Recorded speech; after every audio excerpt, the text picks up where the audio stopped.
Shalom Yaol. This week's parsha is Parashat Bo.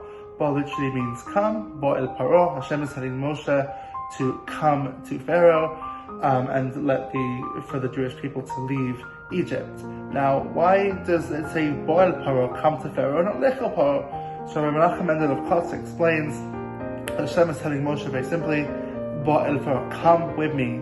It's very scary to go to Pharaoh, to be in the midst of Egypt and its impurity, but I am with you. Bo el Paro, you're coming with me. I'll be there every step of the way. You'll never walk alone. I am with you.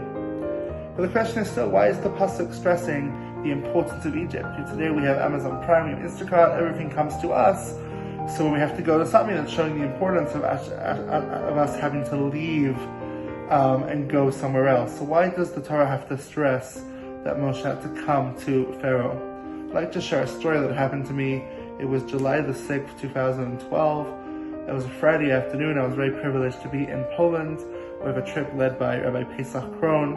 And I vividly recall we were in Auschwitz-Birkenau. We were by the crematoria, which is at the very end of the rail tracks. You go in through the watchtower, the infamous watchtower. You go along the rail tracks. You pass some barracks, and at the end you come to the crematoria, which are not around anymore. You see the ruins of them. And our Pesach Krohn was speaking, and it was extremely inspirational. And I remember the weather. It was in the 80s, and everyone was dressed in their summer attire. It was Erev Shabbat. We were about to go to the hotel to get ready for Shabbat. It had been a long few days. We traveled around, seeing, places of high elation, shuls, and places where we danced, places where we cried. And we were in Auschwitz, and we were very privileged to have a survivor, Aaron Halpin from Florida, who was with us on this trip.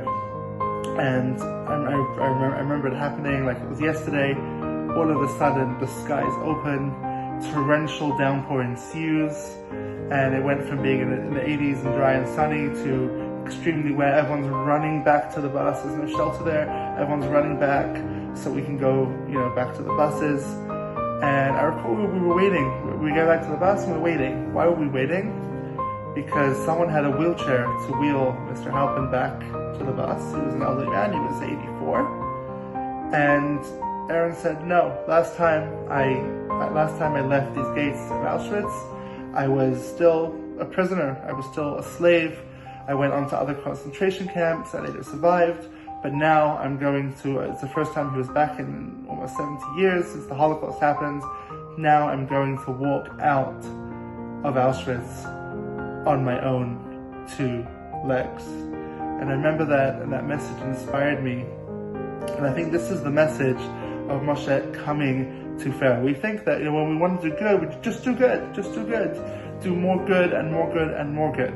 But really, as the pasuk tells us, so mera va'aseh tov. First, we have to get rid of evil. So mera, we have to turn away from evil, va'aseh tov, and then we can do good. First, we have to crush evil at its root. We have to go to the root of it, eradicate the problem like a root canal, and only then can we build on top of it. So that is what Moshe is instructed to do. He has to go to the palace. He has to go to Pharaoh's stomping ground. He has to go to where Pharaoh is the most comfortable. And when he can then beat Pharaoh, that victory is so much more meaningful because you're going to the root of the evil and you're crushing it. And only then can the Yetziat Mitzrayim, can the exodus from Egypt occur. In our daily life, we have to realize, what is our Yetziat Mitzrayim? What is our own walking out on our own 2 feet? What are our struggles that we face that we have to realize we can't just escape it? We can't just asay tov, do other good. No, we have to first sumera, we have to first get rid of the evil, and only then can we